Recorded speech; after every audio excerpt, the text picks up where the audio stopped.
Hi there, everybody. Welcome back to Wisconsin Weather Experts on this Wednesday. We're feeling the heat coming back into Wisconsin today, and then we'll especially feel it the next couple of days. But overall, the weather looks pretty good. I mean, yesterday was a spectacular day. Amazing. You know, because it was warm. It was the kind of summer warm that you want, but it wasn't sticky.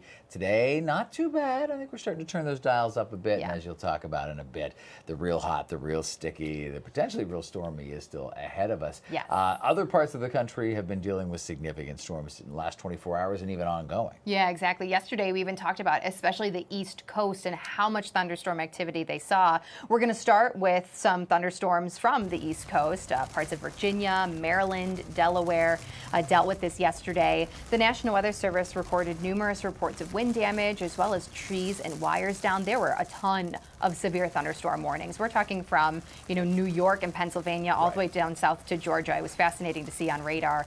Across northern Virginia, Montgomery, Frederick, and Prince George's County, just to be specific on a few that dealt with some of those warnings. And also, the Brewers game that was supposed to be live on Fox 6 was postponed because of the rain in New York. They were playing the Mets, so that they're actually playing today, doubleheader for you baseball fans. But that's the reason why you didn't see the game here on Fox 6 yesterday. It got rained out. And that whole region, population density there is very, very high. Highly populated area. They call it the megapolis because, really, the metropolis never really ends. And then, they call it Delmarva, right? The Delaware, Maryland, Virginia area. Absolutely hit hard, and that's where some of that video was from. From there, we're going to go down under, other side of the planet here. People evacuated after a mudslide in Austria. I misread that completely. Still We're going to across go the to pond. Austria. It's still almost on the other side of the planet, but still in our hemisphere. Austria covered homes and mountain huts. Wow. Nearly 100 people were transported via helicopter from western Austrian state of Tyrol after a mudslide was brought on by severe thunderstorms Monday evening. Drenched homes in mud and debris and water. Local fire department there said the mudslides in the village really caused a creek to overflow, and that flooded the whole nearby area. So far, no reported injuries, so that's a good thing. And again, to be clear, Austria, not Australia. Those are so scary, too, those mudslides, because it's just so powerful. We already know how strong water is, but then you add mud the power to of the it, soil, and it just takes everything down with it. And we seem to be making that situation worse as human beings because we are deforesting a lot of areas, and that takes away the root systems that tend to hold the earth in place on some of those slopes, so then you get the heavy rain and there's nothing to hold it, and away it goes. Yeah, exactly. Well, to a different area across the pond, we're talking extreme heat in Europe. This is kind of crazy when you think about it. So tourists without tickets to visit the Eiffel Tower yesterday were told to postpone their visit as the landmark is closed. It has closed its summit until Thursday due to an intense heat wave. The National Weather Agency put multiple departments on the highest red alert. It warned of a higher risk of wildfires in the area. Now, the heat wave is expected to be at its peak in the coming days, of course. The Education Ministry actually says more than 1,300 schools will either be partially or fully closed because of that heat. Wow. Climate experts say upcoming summers will most likely be warmer than previous summers. We're dealing with that here as well. The weather agency says France may have a tenfold increase in the amount of heat wave days by 2100, the year 2100. And it kind of makes sense. I have had the privilege of going up the Eiffel Tower, and even though there are elevators and things like that, it is a very crowded area. So you want to make that density a little less on a very hot day, and you do have to walk portions of it, so you're exerting yourself in that heat wave. So good that they minimized it to folks that only had tickets. All right, so from that side of the pond back to this side of the pond, we've got our own heat to deal with. We do, especially in the next couple of days. We've been really eyeing the 4th of July and the start to the weekend. So let's kick off our regional weather here, starting with a look at temperatures across the U.S. Now, this is a current look at temperatures. So it's already 85 in Milwaukee. We've got a couple of 90s down towards the south, Dallas, Houston, New Orleans, still seeing some of those 80s along the East Coast. And now we're really watching areas towards the west. Look at Phoenix, already in the triple triple digits. Not terribly abnormal for them. Remember that they deal with the heat in the southwest all summer, pretty much all spring too. But we're going to start to see more 90s today out west across the Dakotas, parts of Montana in that area. And a lot of that's going to slide our way in the coming days. In fact, look at forecast high temperatures. Can't stress enough, even those upper 80s in Milwaukee, we're still going to feel hot, though our humidity levels won't be too bad. But there are those 90s out towards the west. I mean, 96 for a high in Billings, Montana, Salt Lake City in the 90s, Denver in the 90s, as well as the Dakotas. And then, of course, down towards the south to Atlanta, New Orleans, parts of Texas. Zooming in closer to home, the state of Wisconsin, we're going to see a range of 80s this afternoon, a little cooler up towards the north where there's a little bit more cloud cover. Could see a few rain showers throughout the day today, but everybody else expecting to see some good sunshine. Will be the hottest down towards the south with highs in the upper 80s. But as we just talked about, those dew points for today, not going to be as high as what we've seen as of late. Yesterday was a really nice, refreshing break from the high humidity. Dew points will be similar today, likely in those low 60s, but then they will start to climb as soon as tomorrow and especially Friday. So will temperatures. So all the heat that's out towards the west we'll likely see by Friday and Saturday, but even tomorrow is going to be in the upper 80s. Same with today, of course. Thursday, we may end up seeing a late day lake breeze. That could help us out a little bit, but until then, still going to be hot and humid. Problem day is going to be the 4th of July into the start of the weekend with highs in the 90s. Feel like temperatures closing in on maybe 100, especially on Saturday. And then a storm system rolls through Saturday night into Sunday and does gradually drop temperatures. In fact, Monday, we could start the week below average. So at least there's a little bit of light at the end of the tunnel here. Now, when it comes to dew points, we're still going to see low 60s today, though dew points will start to climb throughout the day. Thursday, we'll really feel the higher humidity Friday on into Saturday, and still a little bit muggy Sunday into early next week, though by Monday, those dew points will begin to drop. So for the next 3 days, here's a look at our temperature and potential heat indices. Upper 80s Thursday, heat indice maybe around 90 or in the low 90s. So not too bad tomorrow because dew points will be in the process of climbing, but the heat will be on. I really think we need to watch Friday and especially Saturday because those air temperatures, both days will be in the 90s. As you just saw, those dew points will be in the 70s, and that does mean feel like temperatures middle and upper 70s to, or excuse me, middle and upper 90s, potentially to about 100, especially as we start the upcoming weekend. We do look to settle down a little bit in the long range. So as we look ahead to next week, we know Monday is going to be a little below average. We could have a couple more seasonal days. Climate Prediction Center's temperature outlook has us in that range of, could see a few above, could see a few below, or could just stay right around average. Though looking even farther into the forecast, we could continue to see those hotter weekends. That looks to be the pattern that we could potentially continue to see in the weeks ahead. Very messy map here. There's a lot on here. Probably could have trimmed this down a little bit, right? All good. All the activity, though, basically what you need to know is out towards the east. We do have a high pressure system down towards the south of us, just a little, minor boundary up towards the north. And then out towards the west, there's a couple of showers and storms as you get closer to the west coast. But zooming in on our area, here's that little area of cloud cover and some light rain. It's weakening pretty quickly, though it may become a bit more organized as it hits more of that daytime heating, and some of those thunderstorms will likely dip southward a little bit, likely staying north of us, though some of our northern communities, it's not out of the question this evening to have a few pop-ups. We are technically, especially in northern communities and up towards northern Wisconsin, in a marginal risk for today. I'm really not concerned, but the next couple of days, even with these slight thunderstorm chances, we'll just need to watch for the potential of a stray strong shower or thunderstorm. You'll notice Thursday too, central and southern Wisconsin down to Illinois under that marginal risk. So from here, we'll watch some of those showers and storms come together up towards the north, sinking southward throughout the evening, may clip areas north of Milwaukee later on tonight. Otherwise, I think most of us are looking dry. Thursday, only a slight chance for a few afternoon showers and storms. Really not seeing much in our area. It does look like some lingering activity maybe Friday morning. So we could have a stray shower or storm Friday morning and then potentially again in the afternoon. Not terribly concerned, but we're going to keep the slight chance in anyway. And really, a lot of it is thanks to just how hot and how humid it is going to be. So I know it's a little early still, but Friday is the 4th. So let's talk about that forecast. High right around 90. Heat indices, though, mid to upper 90s at least. We're going to have a light south wind. It's not going to be terribly strong, so it's not really going to help us out much. And just watching for those slight chances for thunderstorms. It's never too early to talk about Friday, particularly when that Friday is the 4th of July. Good timing, right? Yeah, I know. Good year. It's a built-in long weekend. Very cool stuff. Sometimes we get bogged down in all of the, drama and the negativity of what Mother Nature can do, we got to enjoy the beauty of it as well. I want to take you to Clearwater Beach. Some incredible video of the beautiful sands, the sound of the water down there from Fox Weather's Mike Seidel yesterday. Clearwater Beach, Florida. What do you think? Don't look at the script, Steph. What do you think the water temperature is there? 85. Lake Michigan's at about 68 right now. 85. You're close. You're close. 87. Oh, wow. Okay. 87. Now, the downside, of course, is that's well into the territory to help fuel any hurricanes and tropical systems that form. But 87 is real nice for that little kiddo right there. Oh, my goodness. I wish I was right there right now. It is a beautiful beach, and we have to protect our beaches. We do. Do you know that behavior on beaches could have a massive chain reaction with other people's health and disrupt the wellness of plants, animals, as well as economies? Maybe something you didn't tie into all of those factors. Fox's Chanley Paintler reports. Whether they're by a lake, pond, or ocean, beaches beckon many people to their sandy shores for summer fun.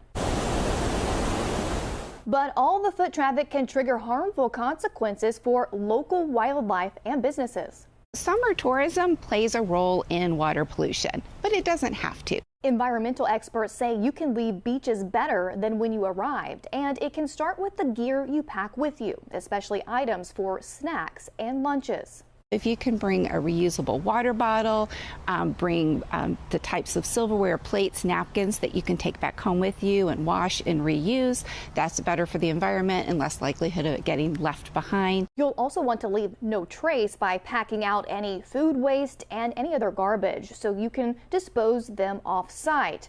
And if you're at a pet-friendly beach, you'll also want to pick up any surprises they may have left behind. If you plan to bring your pets, then you'll want to bring disposable pet waste bags or appropriate containers to collect that. Again, that should go in your trash. Rubbish doesn't just threaten native plants and animals. We'll see degradation in our environment. There'll be trash. It also can be devastating for local economies. Because if it's unsightly, individuals aren't going to want to come. If it's unhealthy or things are closed, individuals aren't going to come. Meanwhile, if you're looking for a beach activity that can also make an impact, experts recommend bringing trash bags and gloves and doing beach sweeps to pick up any debris. I'm Chanley Painter, Fox News. We have to keep those beautiful beaches clean because we have a lot of really nice ones here in the U.S. We really do, and it goes for, whether it's oceanside or lakeside. Take care of our beaches for sure. Okay, we'll be back with more Wisconsin weather experts right here on Fox Local. A lot more to talk about, including cool clouds, even cooler than those ones. Yes. And they look pretty cool. Stick around.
All right, welcome back to Wisconsin Weather Experts, everybody. So we've talked about keeping our beaches pretty much in good shape. Yeah. But before we break, well, the beachgoers in Portugal capture a rare phenomenon while trying to stay cool from scorching temperatures.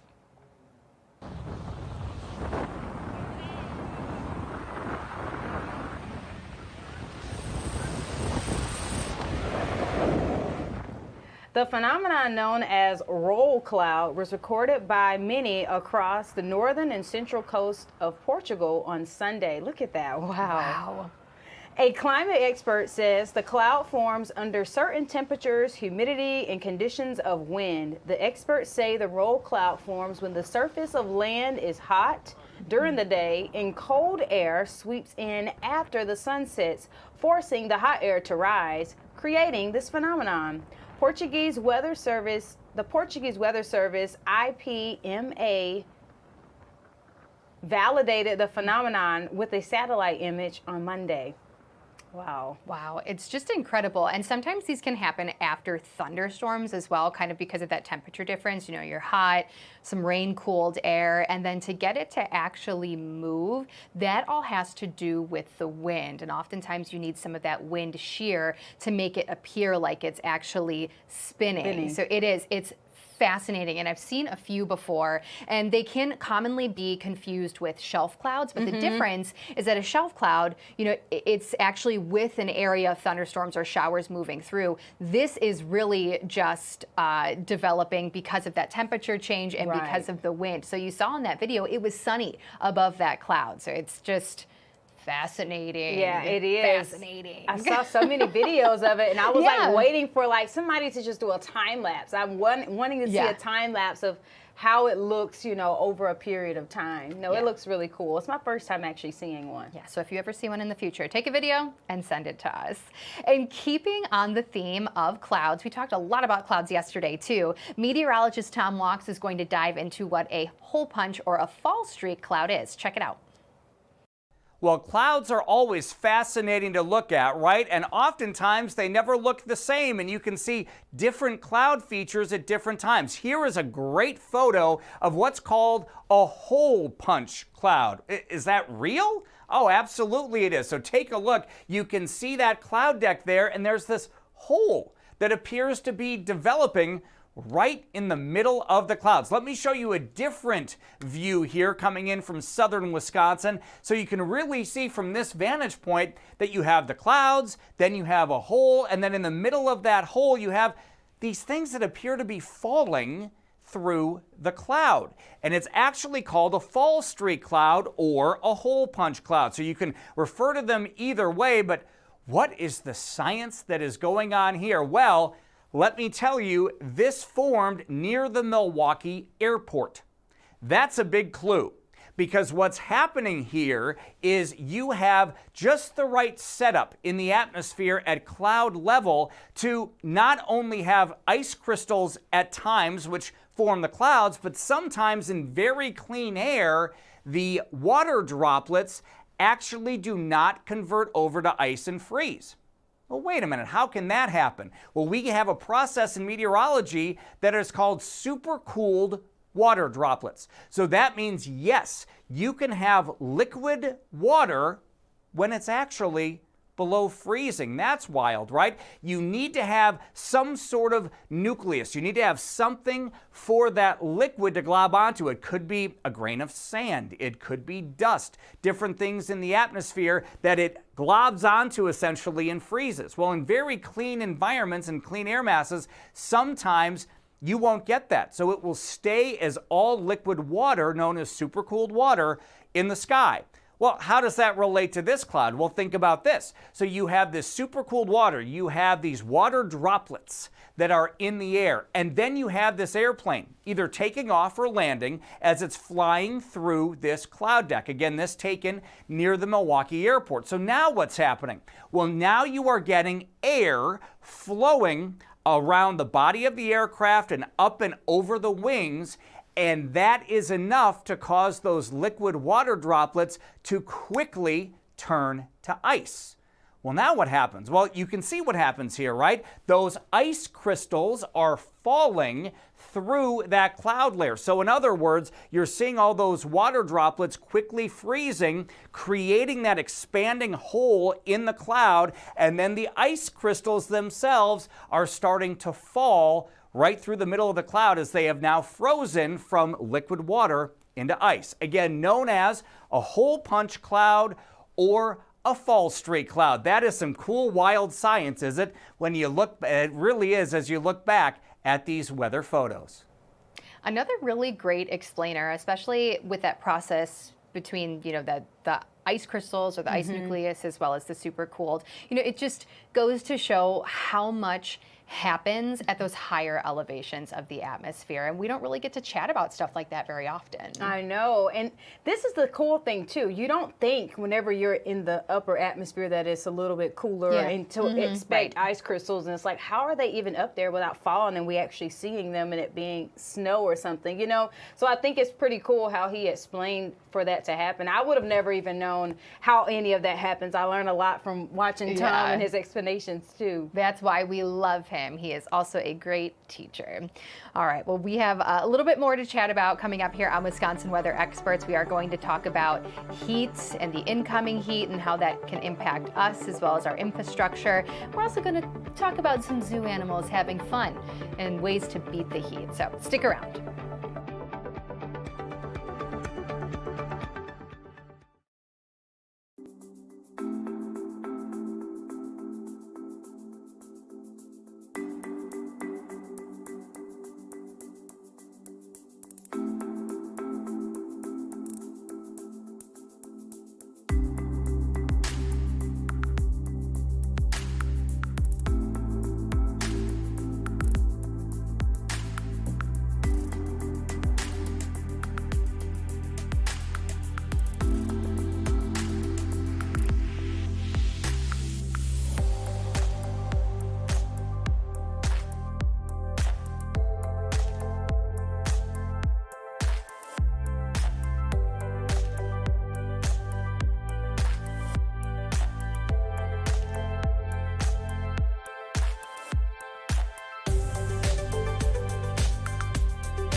Hi again, everybody. Welcome back to Wisconsin Weather Experts, exclusively here on Fox Local. We've talked a lot about the heat that we're dealing with across the U.S. right now, and that's incoming to Wisconsin the next couple of days, really. I know. The heat and the cool, all of it can be a good and a bad thing. I mean, hot temperatures in this case are slamming large parts of the country, and that is putting a big strain on power grids, to be exact, and it's pretty much increasing the risk for potential blackouts. Engineers are concerned the threat of power outages may only keep rising. Fox News' correspondent Chanley Painter reports. As pockets of the country drained by a stubborn heat wave hope for relief, the early surge in temperatures is causing some engineers to wave red flags. It's actually dangerous to people's health. when you lose power. While it's natural for people to crank up their air conditioners during a heat wave, high prolonged use can trigger hazardous outages. The hotter the day in general, the more the electricity demand goes up, and we require more and more electricity be generated on those days. And climate scientists say increased fossil fuel use and production keep driving up global temperatures, making heat waves more frequent and intense. The other thing that happens is where we get our power from has been in the process of evolving from a mostly fossil fuel-based system to one that has a lot more wind and solar generation in it.